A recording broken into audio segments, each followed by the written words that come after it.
다 같이 기도하시겠습니다. 지금도 살아계셔서 우리들을 주님의 길로, 의의 길로, 사랑의 길로 인도하여 주신 거룩하신 하나님 아버지, 진심으로 감사와 찬송을 드리옵나이다. 지난 일주일 동안도 우리 문진의 가족들을 주님께서 지켜주셨다가 오늘 주일을 맞이해서 원군 각지에서 흩어져 살던 우리들이 주일을 지키고자 이 자리에 모였습니다. 하나님, 저희들을 사랑해 주시옵소서. 저희들은 주님을 믿는다고 하면서도, 주님을 사랑한다고 하면서도, 주님께서 가셨던 고통과 고난의 길을 함께 가겠다고 다짐을 하면서도 그러한 삶을 전혀 살지 못하고 있습니다. 우리들에게 조그마한 시험과 어려움이 닥쳐올 때 주님을 더욱 붙들려 하지 않고 주님을 원망하면서 또 이웃을 탓해가면서 내 뜻대로 살고 있는 죄 많은 죄인들입니다. 하나님, 저희들을 용서하여 주시옵고 세상을 이길 수 있는 굳센 믿음, 금보다 귀한 믿음을 허락해 주시옵소서. 골고다의 그 험한 길을, 죽음에 이르는 그 십자가를 함께 질 수 있도록 저희들에게 헌신하는 신앙, 예수님 따라가는 신앙, 예수님처럼 십자가를 질 수 있는 그러한 신앙과 믿음을 주시옵소서. 주님께서는 저희들을 죄악과 사망 가운데서 구원하시기 위해서 십자가에 달리는 고난을 당하셨습니다. 그러나 저희들은 주님의 은혜를 잊고서 유다처럼 주님을 배신하였음을 이 시간 고백합니다. 떨리는 심령으로 회개하는 저희들 용서해 주시고 하나는 은혜로 텅 빈 저희들의 가슴을 채워 주시옵소서. 저희들이 최후의 승리를 얻기까지 주님의 십자가를 사랑하며 빛난 멸류관을 받기까지 험한 십자가를 붙드는 아름다운 믿음을 주시옵소서. 주님과 멀리, 성전과 멀리, 사명과 멀리 십자가 없이 방황하는 나 자신을 깨우치는 근본 사순절이 되게 해 주시옵소서. 사랑하는 하나님 아버지, 주님의 크신 뜻이 계셔서 43년 전에 우리 강주 무진교회를 세우시고 부흥 발전시켜 주시고 축복하여 주시니 감사합니다. 우리 강주 무진교회가 이 지역사회와 이 나라와 더 나아가서는 온 세계에 영원히 꺼지지 않는 등불이 되게 해 주시옵소서. 죄로 어두워지거나 흐려지지 않고 주님께서 처음 세워주신 그 모습 그대로 밝은 빛을 발하게 하여 주시옵소서. 주님의 고난과 십자가만을 바라보며 따르는 우리 무진교회가 되게 해 주시옵소서. 오늘 이 일까지 하나님 앞에 하루 서지 못했던 것과 잘못되었던 것이 많이 있을 줄 압니다. 부족했던 모든 것들, 이웃에 덕을 끼치지 못한 것까지도 모두 용서해 주시옵소서. 또한 그동안 목회 현장에서 예수고 수고하신 우리 강관철 담임 목사님을 위해서 기도합니다.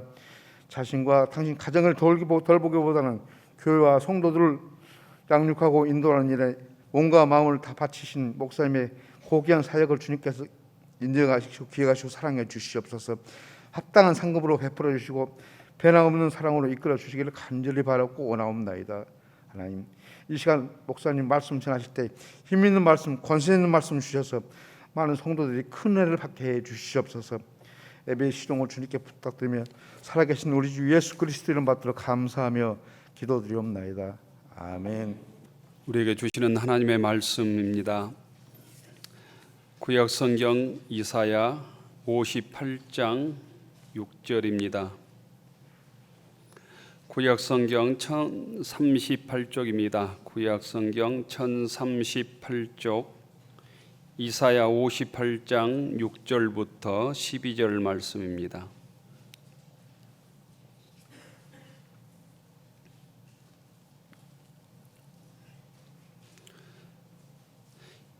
이사야 58장 6절부터 12절 교독하겠습니다. 내가 기뻐하는 금식은 흉악의 결박을 풀어주며 멍에 줄을 끌어주며 압제당하는 자를 자유하게 하며 모든 멍에를 꺾는 것이 아니겠느냐.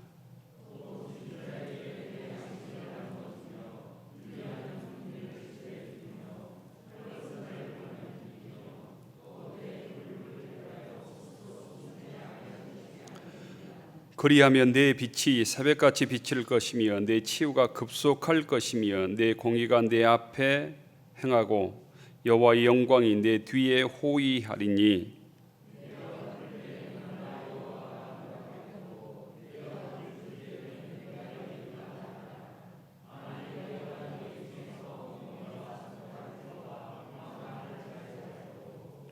줄인 자에게 내 심정이 동하며 괴로워하는 자의 심정을 만족하게 하면 내 빛이 흑암 중에서 떠올라 내 어둠이 낮과 같이 될 것이며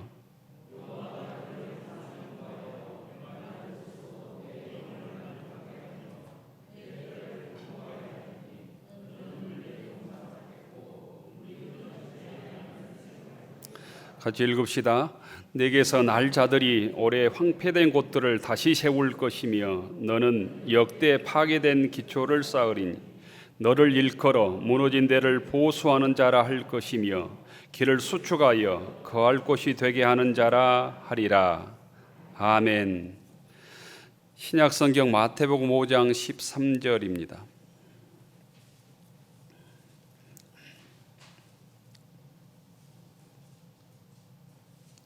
마태복음 5장 13절부터 16절까지 교독합시다. 너희는 세상의 소금이니 소금이 만일 그 맛을 잃으면 무엇으로 짜게 하리요? 후에는 아무 쓸데없어 다만 밖에 버려져 사람에게 밟힐 뿐이니라.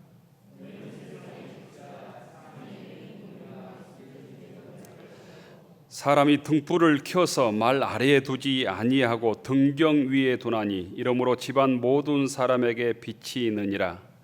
이같이 너희 빛이 사람 앞에 비치게 하여 그들로 너희 착한 행실을 보고 하늘에 계신 너희 아버지께 영광을 돌리게 하라.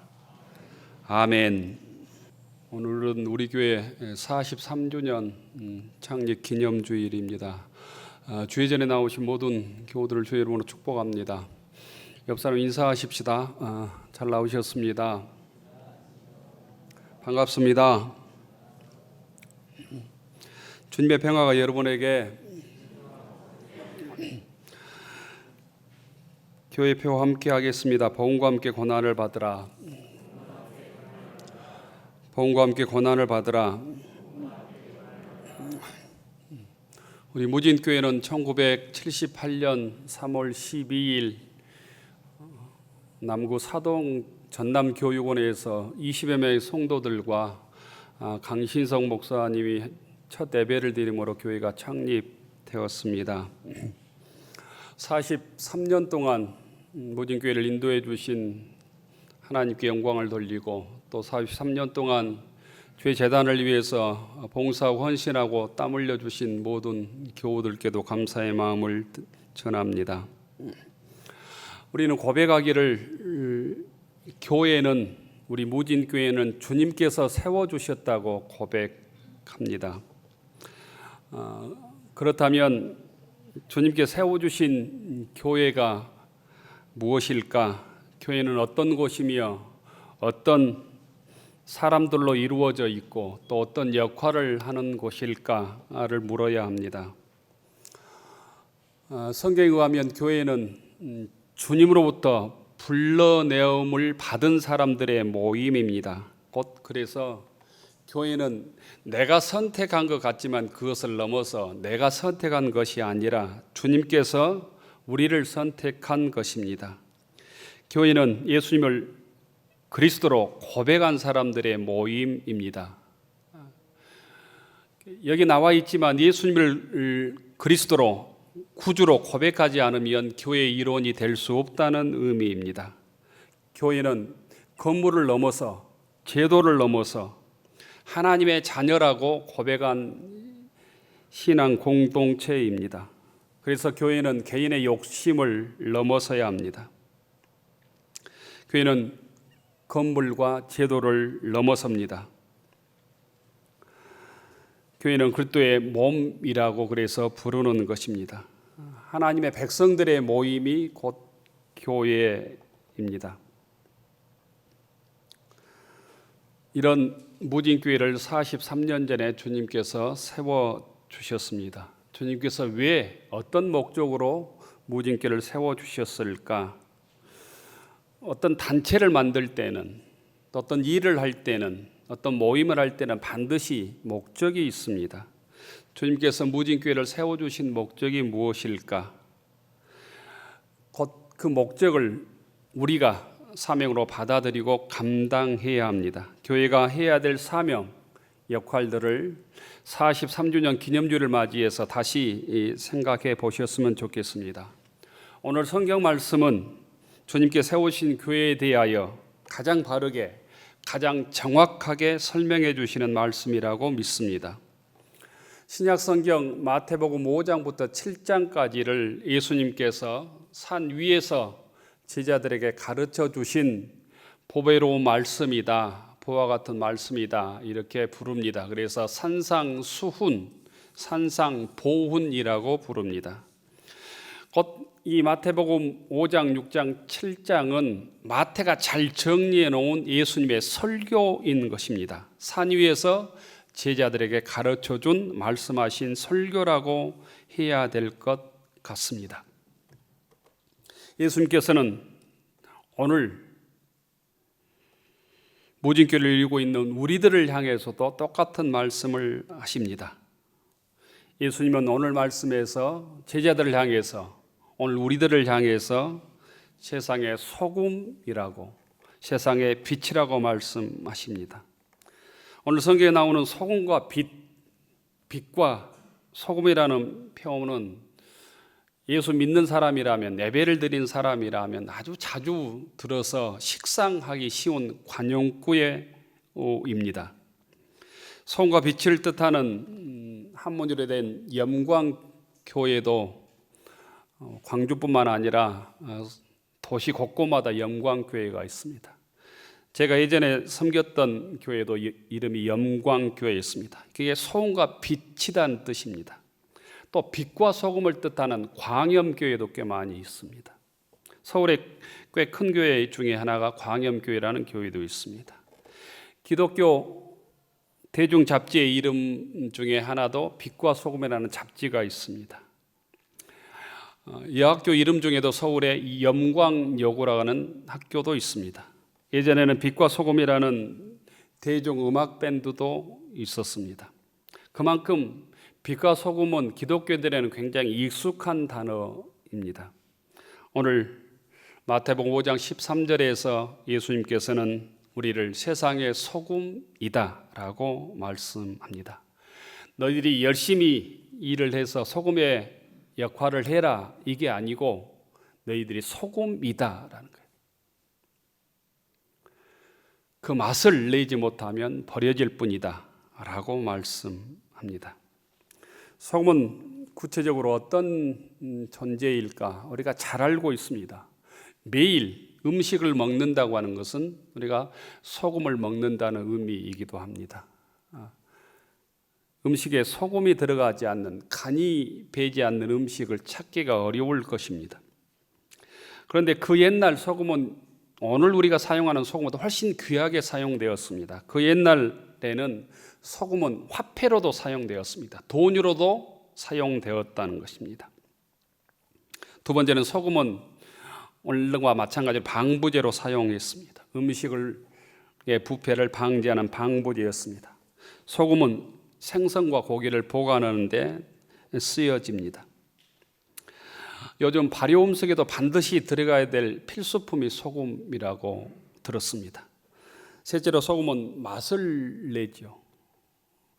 음식이 맛있다, 간이 맞다, 이건 소금이 잘 적당히 들어가 있다는 의미입니다. 넷째는 소금을 예전에는 상처를 치료하는 데도 사용이 되었습니다. 유대인의 문헌에 보면 치통이 있을 때 소금을 썼다고 에스겔서에 나와 있습니다. 신생아의 피부병에도 소금을 썼다고 에스겔서에 나와 있습니다. 우리가 세상에 소금이 되어야 된다는 말씀은 세상의 아픔을 치유하는 역할을 잘 감당해야 된다는 의미이기도 합니다. 마지막으로 소금은 이 제사를 드리는데 정결한 용품으로 사용이 되었습니다. 구약에서 하나님께 바치는 희생 제물은 방부제의 역할을 할 뿐 아니라 제물을 정결케 하는데 소금을 뿌렸습니다. 반드시 이 제단에는 소금을 뿌려서 그 제단이 정결함을 상징했습니다. 우리나라에서는 보기 싫은 사람이 오가면 소금을 뿌렸던 것 같아요.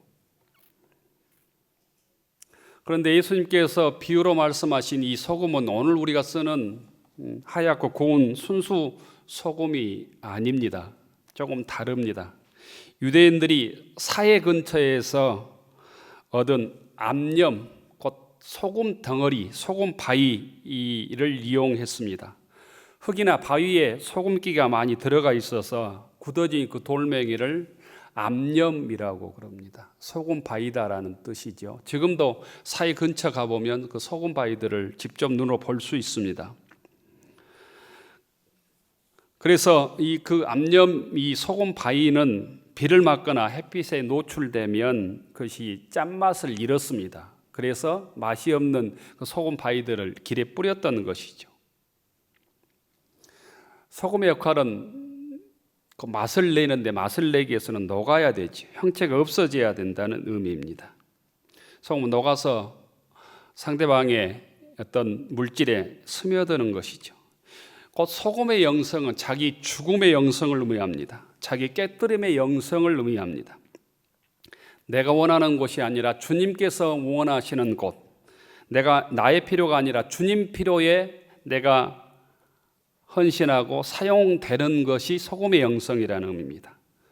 소금의 존재는 음식 속에서 사라질 때 역할을 다 하는 것이죠.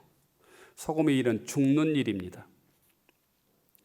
성전에서 제사 드릴 때 제물에도 소금을 쳤는데 곡식으로 드릴 때 곡식에도 뿌리고 동물을 드릴 때 동물에도 뿌렸습니다.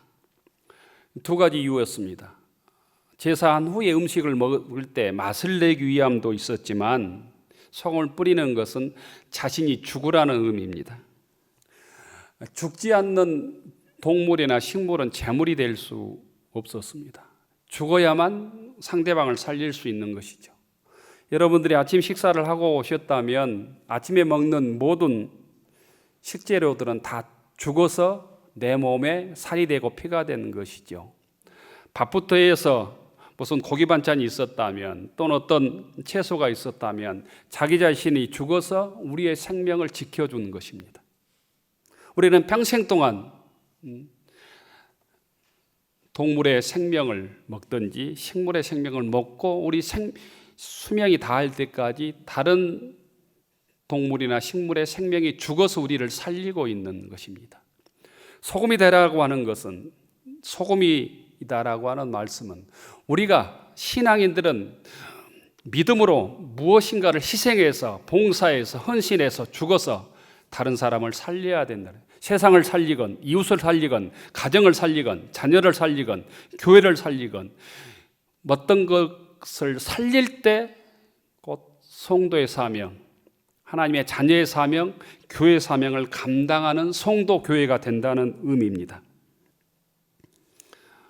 송기론 목사라고 하는 이 목사님이 쓴 책에 보니까 배추는 5번 이상 죽어서 사람의 생명을 살린다, 이런 아티클이 있었습니다. 배추는 5번 죽어 우리 입에 들어온다고 했습니다. 땅에서 통째로 뽑힐 때, 칼로 배추의 배를 가를 때, 짜디짠 소금에 절여질 때, 매운 고추와 젓갈과 마늘의 양념에 버무려질 때, 그리고 사람의 입안에서 씹힐 때라고 했습니다. 그렇게 죽은 김치가 우리 입에서 생명으로 거듭난다는 의미입니다.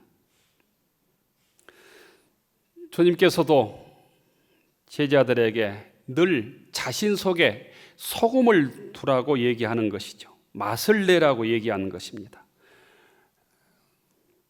소금의 일을 하는 사람이 아니라 곧 우리들이 소금이다는 것입니다. 주님과 함께 십자가에 죽지 않으면 곧 믿음의 능력, 주의 사랑의 능력을 드러낼 수 없는 존재가 곧 기독교인이라는 의미입니다. 두 번째는 세상의 빛이라고 주님께서 말씀하십니다. 14절 보면 너희는 세상의 빛이라 산 위에 있는 동네가 숨겨지지 못할 것이요. 함께 하겠습니다. 너희는 세상의 빛이라. 너희는 세상의 빛이라. 빛은 어두운 곳을 밝힙니다. 큰 소리 치지 않아도 어둠에 빛이 있으면 밝아집니다. 큰 소리 친다고 어둠이 물러가는 게 아니죠. 해가 뜨면 칠흑 같은 어둠이 물러가게 되어 있습니다. 칠흑하던 어두운 방에 전등을 켜면 말하지 않아도 밝아지게 되어 있습니다. 빛이 비치기 전에는 사물을 구별할 수 없습니다. 만약 해가 뜨지 않는다고 해 보십시오. 세상이 암흑천지가 될 것입니다. 그래서 성경은 하나님의 말씀을 내 발의 빛이다, 등이다 이렇게 말씀합니다. 시편 119편 105절에 보면 주의 말씀은 내 발의 등이요 내 길의 빛이니이다 이렇게 고백하고 있습니다. 무지개 교우들도 주님의 말씀을 여러분들의 빛으로, 여러분들의 곧 등으로 삼을 수 있기를 바랍니다. 고대 팔레스타인 동네나 도시들은 대부분 언덕 위에 건설되었습니다. 지금도 마찬가지입니다. 산 위에 있는 동네는 사람들이 쉽게 볼 수 있습니다. 밤에 등불을 켜면 어떤 집인지 쉽게 분발이 식별할 수 있습니다. 곧 이 비유는 하나님의 자녀들은 누구든지 알 수 있는 분별된 삶을 살아야 된다. 빛의 삶을 살아야 된다. 드러난 삶을 살아야 된다는 의미입니다. 소금이 자신을 죽임으로 역할을 드러낸다면 빛은 세상 속에 드러남으로 어둠을 밝힘으로 자기 존재의 의미를 감당해야 된다는 것입니다. 오늘 15절에 보면 사람이 등불을 켜서 말 아래 두지 않고 등경 위에 둔다고 있습니다. 등경 위란 등불을 올려내는, 등잔을 올려내는 받침대를 의미하죠. 여기서 이 말로 번역된 단어가 오디온이라고 하는 단어인데 흙으로 만든 곡식 양을 재는 그릇입니다. 그릇. 우리가 흔히 쓰는 홉, 배, 말 있었죠. 말. 그렇게 생각하면 됩니다. 유대인들은 성냥을 그때 당시에 귀했기 때문에 한번 불을 켜면 다시 피우기가 어렵기 때문에 이웃집에 가거나 어디를 가게 되면 이 등불을 말로 이렇게 덮어 놓았습니다. 큰 말로. 불이 꺼지지 않도록. 그리고 무슨 개라든가 무슨 짐승들이 와서 그 불을 이렇게 밀쳐서 화재가 나지 않도록 덮어 놓았다는 거예요. 그 역할을 하는 게 말입니다. 또 한 가지 불을 끌 때도 말을 사용했습니다. 조그만 말을 통해서 불을 통해서 냄새가 기름 냄새가 많이 나기 때문에 말을 이렇게 덮어 놓아서 자연스럽게 꺼지게 해 두었습니다. 지금 카톨릭의식 보면 불을 끄는 그 기구들이 있어요. 재단에. 그런 것처럼 이 조그만 말을 덮어서 불이 스스로 꺼지게 했다는 것입니다. 그런데 14절에 보면 곧 산 위의 동네로 곧 불을 비유하고 있습니다. 지금도 이스라엘에 가면 산 위의 동네가 많이 있습니다. 곧 적의 침입에 효과적으로 방어하기 위해서입니다. 산 위의 동네는 어디서든지 볼 수 있는 것처럼 기독교인들은 어디서든지 드러난 역할을 해야 된다는 거예요. 그래서 사람들이 우리를 보고 어떤 것이 선인지 어떤 것이 악인지를 알 수 있어야 된다는 것입니다. 예수 믿는 자들은 곧 이 선한 삶을 삶으로 진리의 삶을 삶으로 세상 사람들의 기준이 되어야 된다는 의미입니다. 소금과 빛의 결론이 있습니다. 그게 착한 행실입니다. 우리가 어떻게 소금이 될 수 있고 빛이 될 수 있을까? 교회가 어떻게 이 땅에 희망이 되고 이 땅에서 빛의 역할을 감당할 수 있을까? 곧 주님께서는 구체적으로 그 모습을 착한 행실로 구체화했습니다. 착한 행실을 하는 것. 16절에 보면 이렇게 말씀합니다. 이같이 너희 빛을 사람 앞에 비치게 하여 너희로 너희 착한 행실을 보고 하늘에 계신 너희 아버지께 영광을 돌리게 하라. 착한 행실은 신앙적으로 보면 거듭난 성도들의 삶입니다. 착한 행실은 우리 안에서 말씀이 회복되고 사랑이 회복된 성도와 교회들의 모습입니다. 착한 행실은 세상에 드러나는 아름다운 교회의 모습들입니다.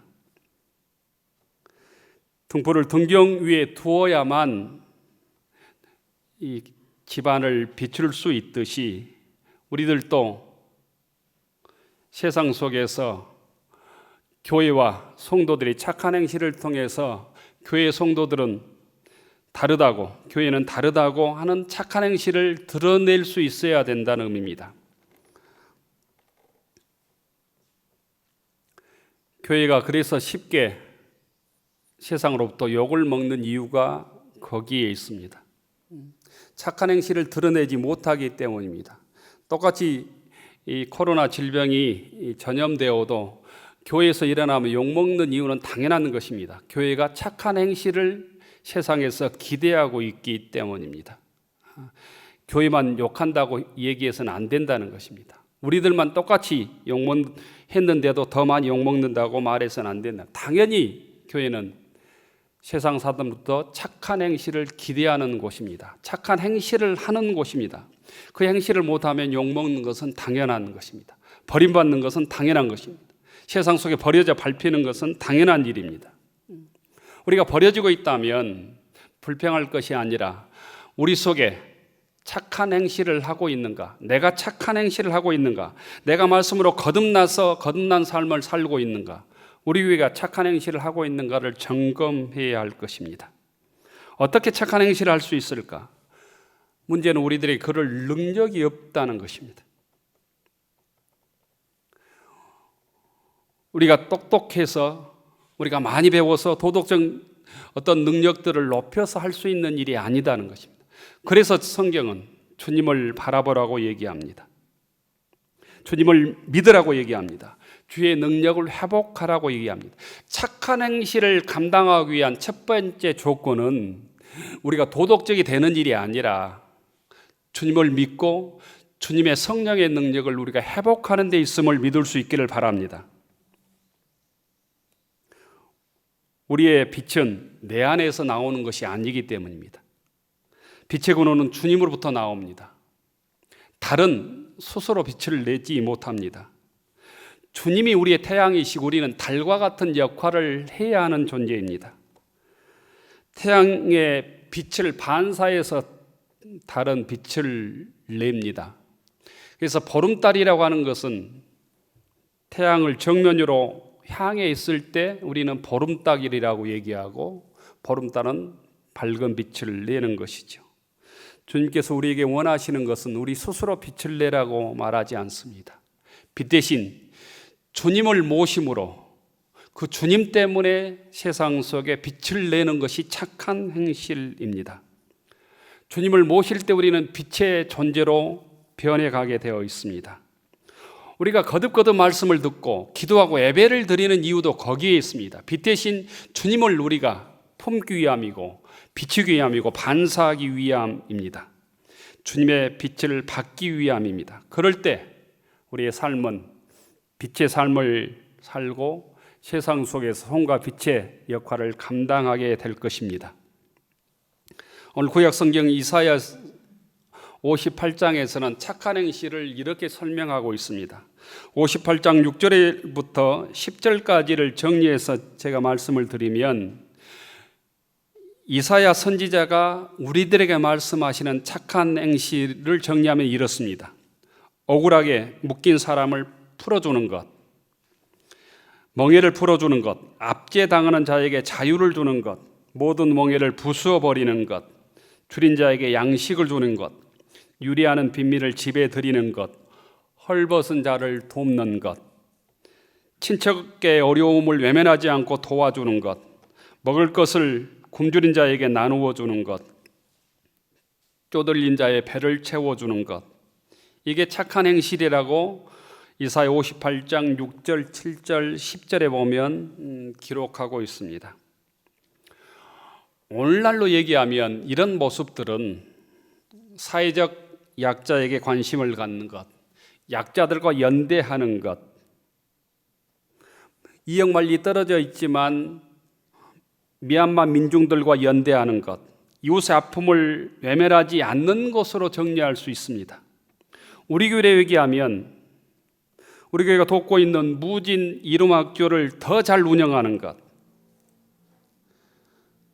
우리 형제교회를 맺은 갈개교회를 더 열심히 돕는 것, 고려의 마을을 열심히 돕는 것, 여러 사회단체에 후원하고 열심히 선교비를 보내는 것, 우리가 함께 모여서 이웃들을 위해서, 복음을 위해서 할 수 있는 일들을 하나 둘 신도회를 통해서, 가정을 통해서 함께 하는 것, 곧 이것이 오늘 이사야 58장에서 말씀하고 있는 착한 행실이라는 거예요.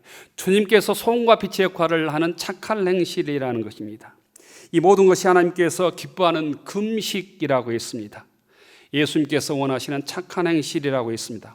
이런 삶을 살아갈 때 이사야 선지자는 그 교회는, 그 성도에는 물된 동산 같을 것이고 물이 끊어지지 않는 샘 같은 교회가 될 것이라고 우리들에게 알려줍니다. 많은 사람들이 물된 동산 같은 교회가 되기를 원하고 인생이 되기를 원하고 물이 끊어지지 않는 샘 같은 교회가 되기를 바라지만 이 착한 행실을 하지 않고는 그런 교회, 그런 성도가 될 수 없다는 것입니다. 무진교회가 착한 행실을 더 열심히 함으로 물된 동산 교회 같은 교회, 물이 끊어지지 않는 샘 같은 교회가 되기를 축원합니다. 이런 복된 교회, 이런 건강한 교회를 믿음의 권속들이 다 함께 꿈꾸어야 합니다. 그러기 위해서 우리의 주님 대신 주님을 바라보아야 합니다. 주의 말씀을 붙들어야 합니다. 성령을 통하여 주의 능력을 회복해야 합니다. 해마다 봄이 되면 가장 빨리 꽃피는 이 꽃 중에 하나가 목련입니다. 목련의 안타까움은 너무 빨리 떨어지는 데 있습니다. 우리 교회 정탑 밑에 보면 목련 두 그루가 있는데요. 백목련 한 그루와 자목련 한 그루가 있습니다. 그런데 그 목련은 옛날부터 여러 이름으로 불려졌다고 하는 사실을 며칠 전에 알았습니다. 어떤 신학자가 쓴 책에 보니까 이 목련은 겨울을 나는 동안 옥처럼 깨끗하고 소중한 나무라 해서 옥수라고도 불려졌답니다. 눈꽃에 붕꽃이 올라오를 때 붓꽃처럼 보인다고 해서 목필이라고도 불렀답니다. 제가 어제 가서 보니까 목필이란 말을 내 의미를 알았습니다. 나무에 피는 연꽃처럼 아름답다고 해서 우리가 이 목련이라고 부릅니다. 옥 같은 꽃에 난양처럼 은은하다고 해서 옥난이라고도 불린답니다. 그런데 무엇보다도 목련의 매력은 꽃봉오리의 방향이랍니다. 방향. 도도하면서 탐스러운 꽃봉오리들이 활짝 개화하기 전에 그 꽃봉오리의 끝이 태양을 피해서 한결같이 북쪽을 향하고 있답니다.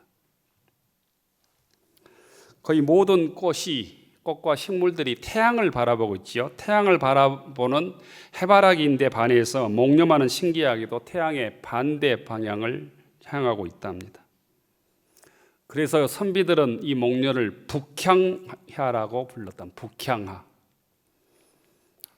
제가 어제 가서 봤는데 그런 것 같기도 하고 아닌 것 같기도 하고 그러더라고요.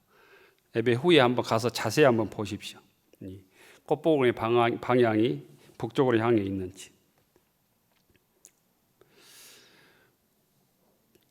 예수 믿는 우리들이 주님을 바라보는 것이 곧 목련이 북쪽을 바라보는 북향과 같은 것이 아닐까 이런 생각을 했습니다.